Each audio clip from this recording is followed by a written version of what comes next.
Hey,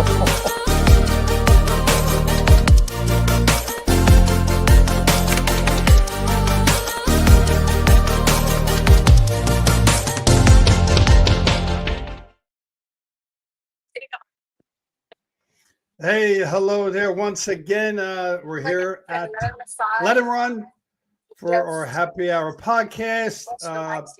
My name is Freddie York. And once again, John, I really need to raise my glass today, as John, as we all well know, is better known as the traveling handicapper. Also, I think I could add a little additional name as Cool John, because right now, John, it is John. Where are you at now, John? Please tell us where you're at now. Costa Rica, sitting by the pool having lunch, and yeah, Costa Rica. What Westin all inclusive.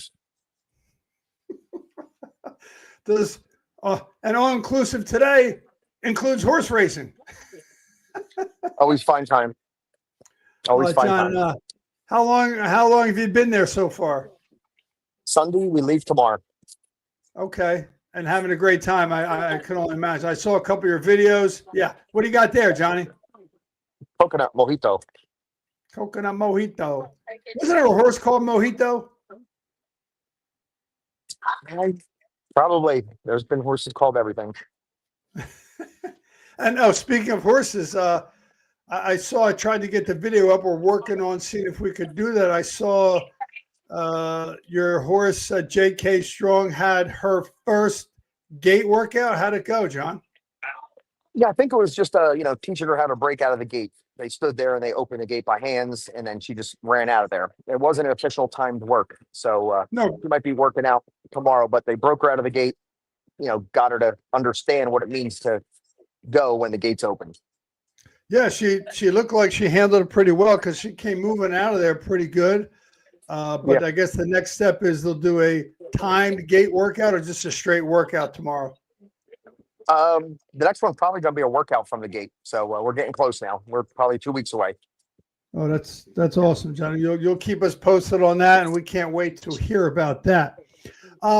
Just want to do a couple notes, just logistical notes to say, hey, listen, we're only 22 days away, actually 21 days away from the Breeders' Cup starting on Friday. I know they changed the format up a little bit on Friday, and then 22 days away from Saturday, which includes what seems to be shaping up to be a gigantic Breeders' Cup Classic, John, with the horses that are lined up, at least theoretically lined up. Yeah, I think the most anticipated Classic in years, from like top to bottom, as a great, betting race. There's always one superstar that takes all the attraction, big favorite. You either lean on them or you bet against them. But here we have, 6 to 8 that actually can probably win the race, and all of them can hit the board, hit the tries, super. So what a fantastic race. And it's funny because it's not the last race of the day. It's in the middle of the card.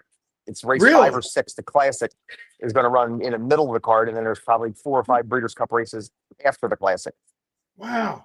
What do you think prompted that strategy, John? College football Saturday, money speaks. So they're going to show the Breeders' Cup early afternoon, and then they want to get it done by 3-4 o'clock, and then the afternoon will be college football on the major networks. That was Interesting, and makes sense. Makes a lot of sense. So, also, there's only the next Kentucky Derby prep race is not until October 26th. The Street Sense at Churchill Downs. I like keeping my eye on any Derby preps that are at Churchill Downs, because you're going to find, John, and you may comment on this more than myself, you'll find some horses will really run well on the dirt at Churchill Downs. So having a prep race there, it's the second prep race at Churchill Downs, but the Iroquois race was the first one. This is the second one, October 26th, the Street Sense at Churchill Downs. Yes.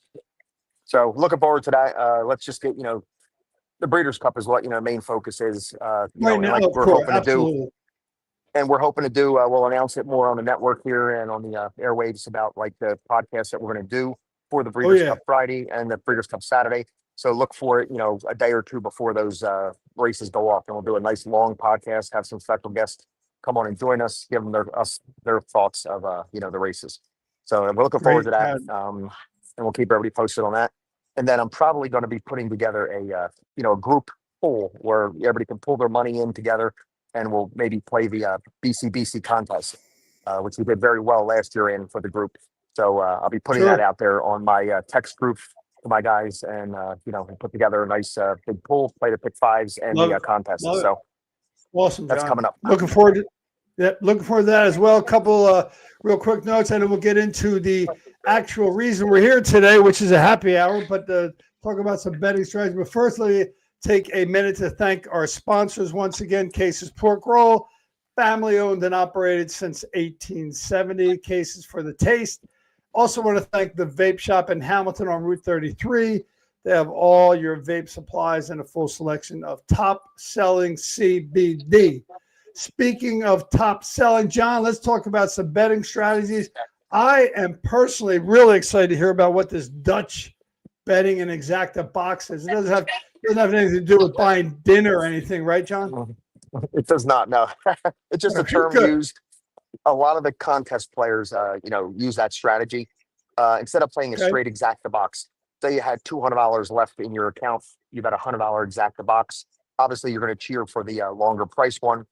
But when Sure. they say, Dutch the exacta, you see what the will pays are as close to post as you could get, and then figure out how much you got to wager on each one. So both payouts are the same. So you could have 130 on one and $70 on the other. No matter which way it comes in, you're getting the same amount of money back.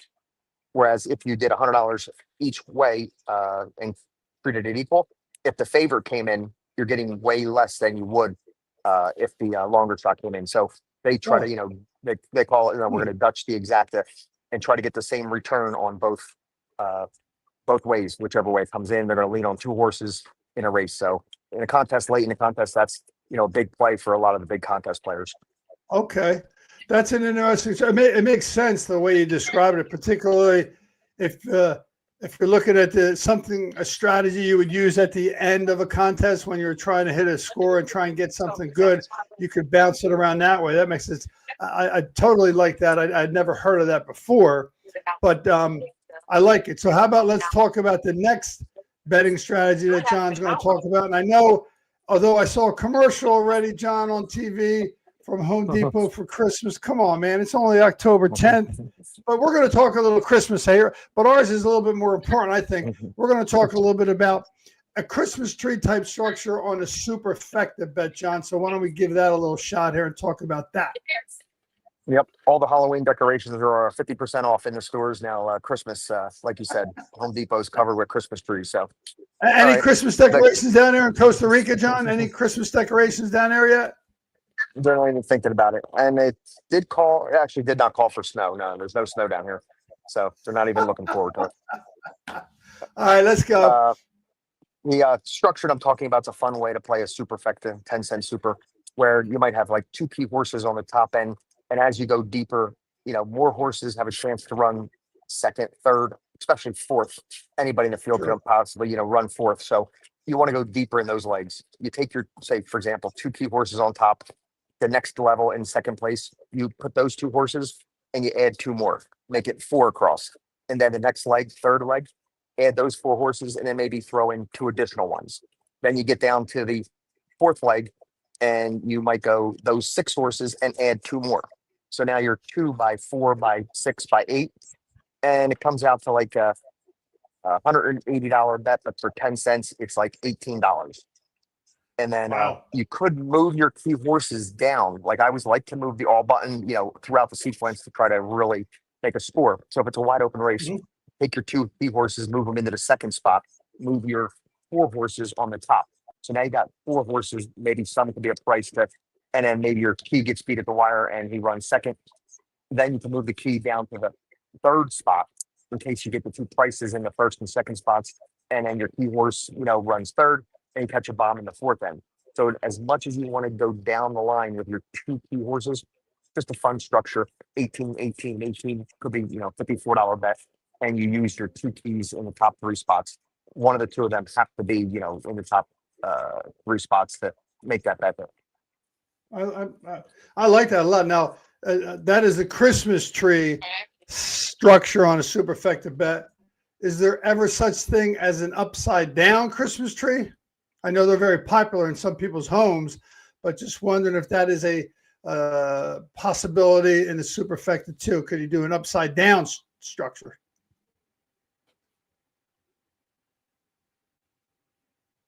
John, you didn't dive in the pool, did you?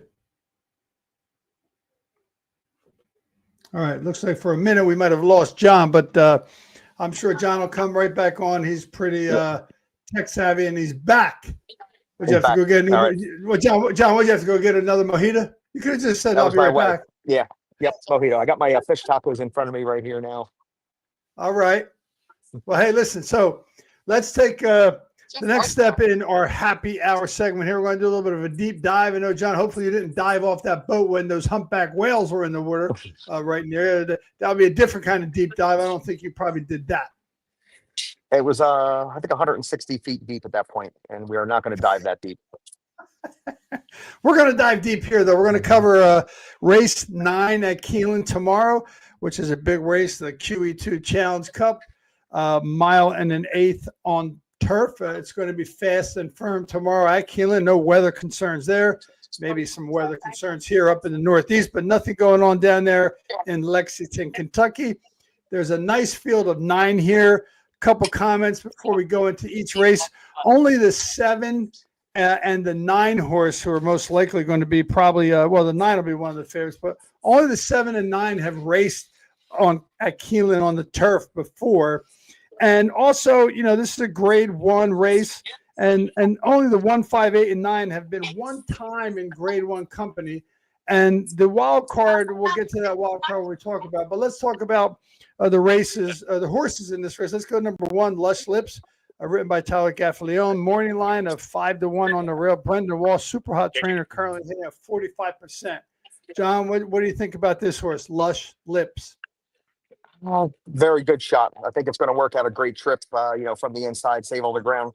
It ran second to Nitrogen 2 times already. Other than that, he's been right there. He should be close up. Maybe he gets a jump on the closers because the rail position saves the ground.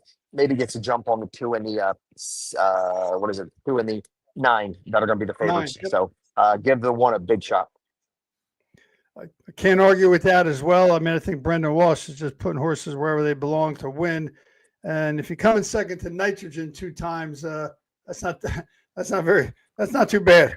So, okay, let's go to number 2. The other horse, along with the 9, that's a likely favorite, Laurelin, ridden by Kendrick Caramouche, is also having a nice meet, trained by Graham Motion. 5 for 5, hasn't lost a race yet. John, what do we got about the number 2, Laurelin? Can't say nothing bad. 5 for 5. Graham Motion knows where to spot this horse. Now stepping into the deep waters to see if this horse is really, the Breeders' Cup caliber type horse. Nothing wrong. Caramouche rides it great, but it is pace dependent where he's going to, need a little pace on the front to come running. So let's hope, she gets it and continues her undefeated streak. As a fan, probably rooting for her and make her. But, as a betting from one of the 2 favorites, not sure. Yeah. Our mindsets are different as a fan and a bettor, John. I get that. All right, number 3, Simmering, another European entrant ridden by Luis Saez, trained by a trainer I'm not familiar with. Looks like just getting, well, at least over this area, Ollie Sangster. What do you think about this wild card horse here, John? Racing a lot of grade 1 races over there. Don't know how they shape up and compare to grade 1 races here, John, but what do you think? Going into the season, would have thought she had a big player here, but this year she's just too slow. I just can't see her turning the tables that quickly and coming over here. She did scratch out of a race, a week and a half ago. We covered it. Yeah. She's scratched out of that First Lady handicap. So don't know what to make of that, but I just think she's too slow. Okay.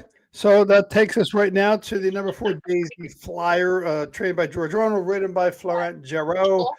This horse might be up against it, but I'm going to wait to hear what your thoughts are, John. Really has to step up. I just can't say it against this quality field. How's she going to beat, all these 5 great horses? So I would pass on her. Okay. So what about the number 5 horse, Opulent Restraint, and Ireland bred, being trained by Chad Brown? and ridden for the second time by Joel Rosario. The speed of the race, and you don't want to be not having Chad Brown off the layoff. Perfect work pattern for his, long layoff. Coming off first off the layoff, he can win, and will be leading, turning for home, and if gets a nice easy lead, could go a long way deep in the stretch, and maybe the 2 and the 9 and the other closers might not be able to catch her at the wire. So big time player, the speed of the speed. John, I didn't send you my notes on this horse, did I? Because Nah. pretty much I knew you'd exactly be all over it. what I'm I knew you'd thinking. be all over that Also, one. you knew that, and you were right. You're right, John. I mean, Chad Brown has won this race 5 times. He's won it more than any other trainer. And you also said right on the money that he might be the speed of the speed. And if this horse is the speed of the speed, I think. I also think that looking at some of the replays of the horse, this horse I played straight when he ran, I'm not sure that they were. This horse, I think this horse has a lot left because I don't think I really asked this horse 100% in the last couple races. Perhaps pointing to this race, I don't know. It says in hand the last time bump at the break. I watched the replays. Irad didn't push him. Flavien Prat didn't push him. Rosario's been on him already once, so I think this is the second time. Now I know this is the second time he's been on him, and I think that's a big plus. So we'll see how that shapes out. We'll talk about that a little bit deeper tomorrow because we'll be talking about this race. This race itself is the middle leg of a very interesting race. I like the all turf pick 3 race. It's a $3 base wager. Races 5, 7, and 9 tomorrow at Keeneland. So we'll talk a little more about that and share some more thoughts about that horse. But number 6, John, is Candy Quest, trained by Mark Casse, ridden by Jose Ortiz, who's having a tremendous meet down there at Keeneland, John. So what do we think about this horse, Candy Quest?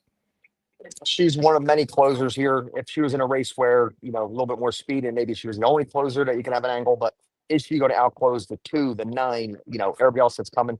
She's, not going to beat them all. So maybe could get a piece underneath, but I can't see on the win end. I tend to agree with that too. It's the first time also for this horse in a grade 1 race, but certainly could step up. All right, what about the 7, Destino de Oro, ridden by Irad Ortiz and trained by Brad Cox? John, what do we think about this horse? If you notice, the 7 was a big favorite, odds on, against the 9 the last time they ran, and they thought this was the up-and-coming superstar for Cox. The horse had no punch, no real excuse. It is Brad Cox, and I love that angle where, a horse is a favorite and then doesn't run up to that number and then gets lost on the board the second time they meet. The other horse who won the race becomes the favorite, and now this one wakes up at 8-1 and does what he should have did last time. So I just love that angle. I don't know if the horse is good enough. Maybe they thought it was an up-and-comer. They found out that the horse just is not that good. I think that's a tremendous angle, and I think that's a good chance. 8-1 morning line with Irad Ortiz on a horse. Bet down to favoritism last time, didn't run, didn't have an excuse, going to get lost on the board, especially because of the 9 and because of the 2. All right, let's go to the last 2 horses in the race, John. The number 8, Wilden, being ridden by Dettori, Frank Dettori, trained by Jonathan Thomas. Also, just FYI, LaFranco Dettori's only mount of the day at Keeneland. How does this horse stack up, John, against the rest of the horses? We'll have to improve big time, to catch a piece, but, hard trying sort. I love that angle, only mount for Dettori at Keeneland. So, Sure. He's going to be trying his butt off for that race, but I think the horse is up against it. I think so too. At 20-1, if you're playing superfectas in this race or trifecta, I think that's a good horse to use. Trainer Jonathan Thomas is 31% off a third off the layoff. That's a pretty good angle for this horse. So keep that in mind if you're looking for a price to use at the bottom of your vertical bets. I got 2 more All right, last horse in the field, the number 9, Fionn, ridden by Flavien Prat, trained by Brad Cox. Certainly a very solid horse, and at this point, 3-1 on the morning line. How do you like this horse, John? It's Brad Cox's second entrance here, enter here. He's also got another horse in here. So what do we think about this horse, John? It's logical, one of the two favorites between the 2 and the 9 in the contest. I know the grade 1 gambles this weekend tomorrow that I know a lot of people are going to lean on them two together, so they're going to be dutching exactas with the 2 and the 9. So if they Okay, run, okay. first and second, I'm guessing the leaderboard will be shaken up. If they don't, then a lot of people will go down the leaderboard. So that's just what I heard from a lot of people talking that they love those two together, and they are the two best horses in the race. Not even a question about that. Are they going to get the right trip? Are they going to be able to close into the race together as a team? They very well can. They're two best horses. So beat Nitrogen. And other than that, every race has been right there. I think the horse is what, 7 for 9 or something? Yeah. Laying around. Yeah. So pretty darn good. Well, actually, eight for 8. I mean, I'm sorry, 8 for 8 in the money. Yeah. Won 6 times out of 8, and it's a wide. I'm not going to say it's a wide open race, but I think you could make a case for a lot of the horses, as we just did in this race. I know, John, you're down there in Costa Rica, but here, and this is my theme for what I will give you a little insight into what I will be covering very hard tomorrow, because on the East Coast here, John, there were a couple upsets here, and I'm going to use the word upset when I talk about this horse or this race tomorrow. The Giants upset the Eagles. There was a lot of upset Philly fans when the Phillies went down, when they had a chance to bring it back to Philadelphia.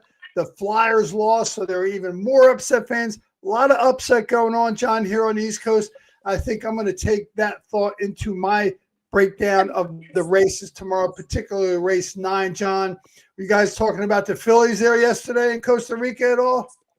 We were in the pool, had my Philly shirt on, Phillies hat, watched it in disgruntlement. It was just horrible. They just can't score a run. That was a shame. The starting pitcher for the Phillies, Hernandez, pitched well. My God.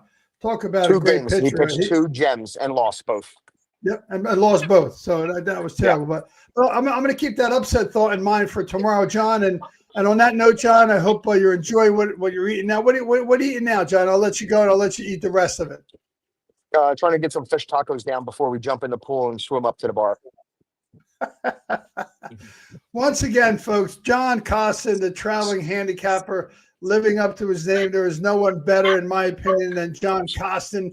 We love having you on the show, John. I really want to take a minute to say thank you to you and your family and your guests there, with you taking a little time out of your time down there to join us here. We hope to see you tomorrow. We'll be on tomorrow at 12:30 on Capital Sports Network, YouTube, and on X. So be sure to hit the like and subscribe button. We appreciate all the viewers who are joining us here today.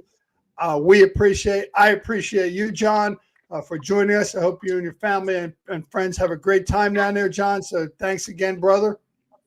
All right. Good to see you, Fred, and see you when we get back in the States Sunday.